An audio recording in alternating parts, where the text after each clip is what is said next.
ಮಿತ್ರರೇ ನಮಸ್ಕಾರ. ನಾವಿವತ್ತು ಈ ವಿಡಿಯೋದಲ್ಲಿ ಜ್ಯೋತಿಷ್ಯದ ಒಂದು ಬ್ಯೂಟಿಯನ್ನ, ಎಷ್ಟು ಸುಂದರವಾಗಿದೆ ಜ್ಯೋತಿಷ್ಯ ಅನ್ನುವಂಥದ್ದನ್ನು ಕೂಡ ನೋಡೋಣ. ಇನ್ನು ಎರಡನೆಯದಾಗಿ ಜ್ಯೋತಿಷ್ಯ ಬಳಸ್ಕೊಂಡು ಹೇಗೆ ನಿಮ್ಮ ಜೀವನವನ್ನ ಪ್ಲಾನ್ ಮಾಡಬಹುದು, ರೂಪಿಸ್ಕೋಬಹುದು ಅನ್ನುವಂಥದ್ದು ಕೂಡ ನೋಡೋಣ. ಮತ್ತು ಮೂರನೆಯದಾಗಿ ಜ್ಯೋತಿಷ್ಯದಲ್ಲಿ ದಶೆಯನ್ನ ಹೇಗೆ ನೀವು ಬಳಸಬಹುದು ಅನ್ನುವಂಥದ್ದನ್ನ, ಎಷ್ಟು ಬ್ಯೂಟಿಫುಲ್ ಆಗಿ ನೀವು ದಶೆಯನ್ನ ಬಳಸ್ಕೊಂಡು ಪ್ಲಾನ್ ಮಾಡ್ತು ಅಂತ ಹೇಳಿದ್ರೆ ನಿಮ್ಮ ಜೀವನವನ್ನ ಸುಂದರವಾಗಿರುತ್ತೆ ಅನ್ನುವಂಥದ್ದನ್ನ ನೋಡ್ತಾ ಹೋಗೋಣ. ಮಿತ್ರರೇ, ಜ್ಯೋತಿಷ್ಯದಲ್ಲಿ ಎರಡು ಮ್ಯಾಟ್ರು ಯಾವಾಗ್ಲೂ ತುಂಬಾ ಮುಖ್ಯ ಆಗುತ್ತೆ. ಅದೇನಂತ ಹೇಳಿದ್ರೆ ಮೊದಲನೇದು ಯೋಗ, ಎರಡನೇದೇನಂತ ಹೇಳಿದ್ರೆ ದಶೆ ಅನ್ನುವಂಥದ್ದು. ಇವೆರಡು ಏನು ತೋರಿಸುತ್ತೆ ಅಂತ ಹೇಳಿದ್ರೆ ಯೋಗ ನಿಮ್ಮ ಜೀವನದಲ್ಲಿ ನಡೆಯಬಹುದಾದಂತಹ ಘಟನೆಗಳು, ದಶ ಅಂತ ಹೇಳಿದ್ರೆ ಕಾಲ, ಯಾವ ಕಾಲದಲ್ಲಿ ಯಾವ ಘಟನೆ ನಡೆಯುತ್ತೆ ಅನ್ನುವಂಥದ್ದನ್ನ ಈ ಒಂದು ದಶೆ ತೋರಿಸುತ್ತೆ. ಮಿತ್ರರೇ, ಈ ದಶೆಯನ್ನ ಸರಿಯಾಗಿ ಅನಲೈಸ್ ಮಾಡಕ್ ಬಂತು ಅಂತ ಹೇಳಿದ್ರೆ ಇದರಂತಹ ಬ್ಯೂಟಿಫುಲ್ ಆಗಿರುವಂತಹ ಇನ್ನೊಂದು ವಿಷಯ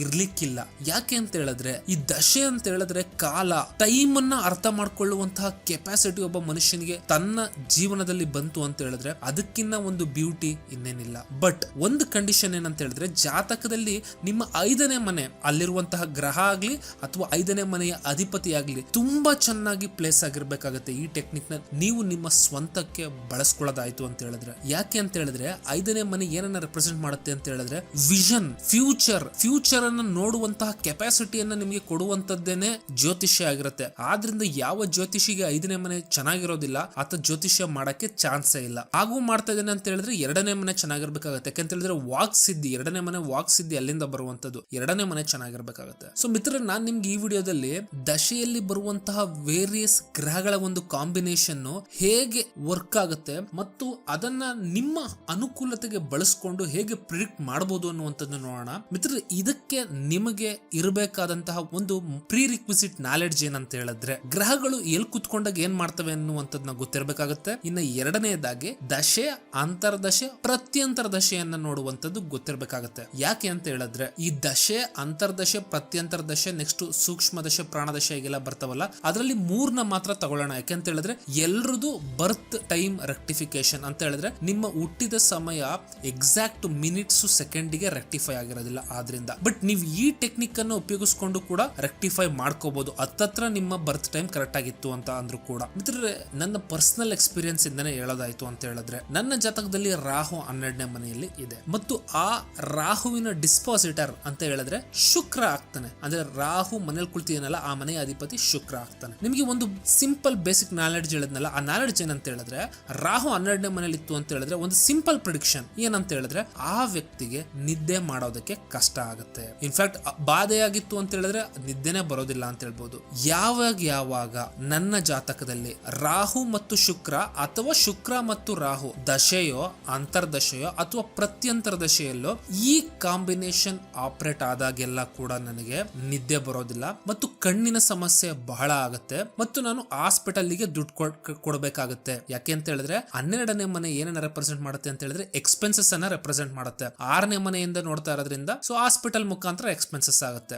ಶುಕ್ರನನ್ನ ಯಾಕೆ ಇನ್ಕ್ಲೂಡ್ ಮಾಡ್ಕೊಂತೀನಿ ಅಂತ ಹೇಳಿದ್ರೆ ಯಾವಾಗ ಶುಕ್ರ ರನ್ ಆಗುತ್ತೋ ಶುಕ್ರನ ಮನೆಗಳಾದಂತಹ ವೃಷಭ ಮತ್ತು ತುಲಾ ಎರಡೂ ಕೂಡ ಆಕ್ಟಿವೇಶನ್ ಬರ್ತವೆ. ಎಗೈನ್ ಆಗ ರಾಹು ಆಕ್ಟಿವೇಶನ್ ಬಂದತ್ತೆ ಅರ್ಥ ಆಗುತ್ತೆ. ಮಿತ್ರರೇ, ಈ ಒಂದು ಸಿಂಪಲ್ ನಾಲೆಡ್ಜ್ ಅನ್ನ ನೀವು ದಶೆಯಲ್ಲಿ ಹೆಂಗ್ ಉಪಯೋಗಿಸ್ಕೋಬಹುದು ಅಂತ ಹೇಳಿದ್ರೆ ಒಂದು ಸತಿ ನೀವು ಇದನ್ನ ಅರ್ಥ ಮಾಡ್ಕೊಂಡು ದಶೆಯಲ್ಲಿ ನಿಮಗೆ ಪ್ರೂವ್ ಆಯ್ತು ಅಂತ ಹೇಳಿದ್ರೆ ಇನ್ ಫ್ಯೂಚರ್ ನೀವು ನೋಡ್ತಾ ಹೋಗ್ಬಹುದು. ಯಾವ್ದಾದ್ರು ಒಂದು ಅಪ್ಲಿಕೇಶನ್ ಅಲ್ಲೋ ಸಾಫ್ಟ್ವೇರ್ ಅಲ್ಲೋ ನೆಕ್ಸ್ಟ್ ಫ್ಯೂಚರ್ ನಿಮ್ಗೆ ಯಾವಾಗ ಶುಕ್ರ ರಾಹು ಅಥವಾ ರಾಹು ಶುಕ್ರ ಆಪರೇಟ್ ಆಗ್ತಾ ಹೋಗುತ್ತೋ ಆಗ ನಿಮ್ಗೊಂದು ಐಡಿಯಾ ಬಂದ್ಬಿಡುತ್ತೆ ನಿಮ್ಮ ಲೈಫ್ ಮುಂದೆ ಏನಾಗೋದಲ್ಲಿದೆ ಅನ್ನುವಂಥದ್ದು. ಇದು ಒಂದು ರೀತಿಯಾಗಿ ನೋಡುವಂಥದ್ದು. ಮಿತ್ರರನ್ನ ಎರಡನೇ ರೀತಿ ನೋಡುವಂಥದ್ದು ಏನು ಅಂತ ಹೇಳಿದ್ರೆ ನನಗೆ ಪರಿಚಯ ಇರುವಂತಹ ಒಬ್ಬ ವ್ಯಕ್ತಿಗೆ ಒಂದು ಸತಿ ಆಕ್ಸಿಡೆಂಟ್ ಆಗುತ್ತೆ, ಸಣ್ಣ ಪುಟ್ಟ ಆಕ್ಸಿಡೆಂಟ್, ಬಟ್ ಅದಕ್ಕೆ ಬಹಳ ದುಡ್ಡು ವ್ಯಯ ಮಾಡಬೇಕಾಗುತ್ತೆ ಆ ಗಾಡಿಯನ್ನ ರಿಪೇರಿ ಮಾಡಿಸೋದಕ್ಕೆ.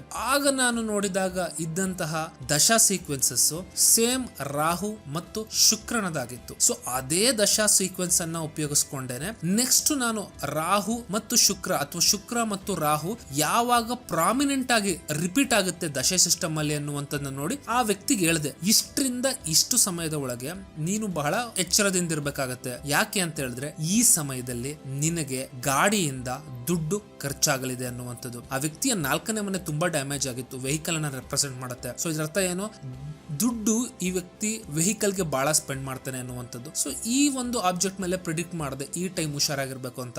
ಆದ್ರೆ ಆ ವ್ಯಕ್ತಿ ಆ ಸಮಯದಲ್ಲಿ ಎಚ್ಚರಗೊಳ್ದಲೆ ಡ್ರಿಂಕ್ ಅಂಡ್ ಡ್ರೈವ್ ಮಾಡಿ 10-15 ಸಾವಿರ ರೂಪಾಯಿ ಕಟ್ಟಬೇಕಾಗಿ ಬಂತು ದಂಡವನ್ನ. ಮಿತ್ರರೇ, ಇದು ಜ್ಯೋತಿಷ್ಯದ ಒಂದು ಬ್ಯೂಟಿ. ನೀವು ನಿಮ್ಮ ಜಾತಕದಲ್ಲಿ ಆಗುವಂತಹ ಈವೆಂಟ್ ಗಳನ್ನ ನೋಡ್ಕೊಂಡು ಆ ತಾರೀಕು ಆ ಸಮಯವನ್ನ ಮೆನ್ಷನ್ ಮಾಡ್ಕೊಂಡು ಯಾವ್ದಾದ್ರು ಒಂದು ಅಪ್ಲಿಕೇಶನ್ಗೂ ಸಾಫ್ಟ್ವೇರ್ಗೂ ನಿಮ್ಮ ಡೇಟ್ ಆಫ್ ಬರ್ತ್ ನ ಫೀಡ್ ಮಾಡಿ ಯಾವ ದಶ ಸೀಕ್ವೆನ್ಸ್ ರನ್ ಆಗ್ತಿದೆ, ಮಹಾದಶೆ ಯಾವುದು, ಅಂತರ್ದಶೆ ಯಾವುದು, ಪ್ರತ್ಯಂತರ ದಶೆ ಯಾವುದು ಅನ್ನುವಂಥದ್ದನ್ನ ನೋಡ್ಕೊಳ್ಳಿ. ಯೂಶಲಿ ಮಹಾದಶೆ ಬಹಳ ದೊಡ್ಡದಿರುತ್ತೆ, 7, 10, 18, 20, 19 ಈ ರೀತಿ. ಬಟ್ ಅಂತರ್ದಶೆ ಮತ್ತು ಪ್ರತ್ಯಂತರ ದಶೆಗೆ ಬಹಳ ಪ್ರಿಫರೆನ್ಸ್ ಕೊಟ್ರೆ ನೀವು ಆ ಒಂದು ಈವೆಂಟ್ ಅನ್ನ ಕಮ್ಮಿ ಟೈಮ್ ಅಲ್ಲಿ ನೋಡಬಹುದು. ಉದಾಹರಣೆಗೆ 3 ತಿಂಗಳಲ್ಲಿ ಏನಾಗಬಹುದು, ಮುಂದಿನ 2 ತಿಂಗಳಲ್ಲಿ ಏನಾಗಬಹುದು, ಈ ರೀತಿ ಸಣ್ಣ ಮಟ್ಟಿಗೆ ನೀವು ಮೈನ್ಯೂಟ್ ಕ್ಯಾಲ್ಕುಲೇಷನ್ ನ ಮಾಡಿಕೊಂಡು ನಿಮ್ಮ ಜೀವನದಲ್ಲಿ ಹುಷಾರಾಗಿ ಇರಬೇಕಾಗತ್ತೆ. ಅಥವಾ ನಿಮ್ಮ ಬೆನಿಫಿಟ್ ಆಗೋದಿತ್ತು ಅಂತ ಹೇಳಿದ್ರೆ, ಉದಾಹರಣೆ ದುಡ್ಡು ಬರುತ್ತೆ ಕೆಲವ್ರ ಸತಿಗೆ, ಸೊ ಆ ದಶನ ನೋಟ್ ಮಾಡ್ಕೊಂಡು ನೆಕ್ಸ್ಟ್ ಟೈಮ್ ನೀವು ಅದನ್ನ ದುಡ್ಡು ಮಾಡೋದಕ್ಕೆ ಉಪಯೋಗಿಸಬಹುದಾಗಿರ್ತದೆ. ಈ ರೀತಿ ಪಾಸಿಟಿವ್ ಆಗಲಿ ನೆಗೆಟಿವ್ ಆಗಲಿ ಹೇಗ್ ಬೇಕಾದ್ರೂ ಉಪಯೋಗಿಸಬಹುದು. ಮಿತ್ರರೇ,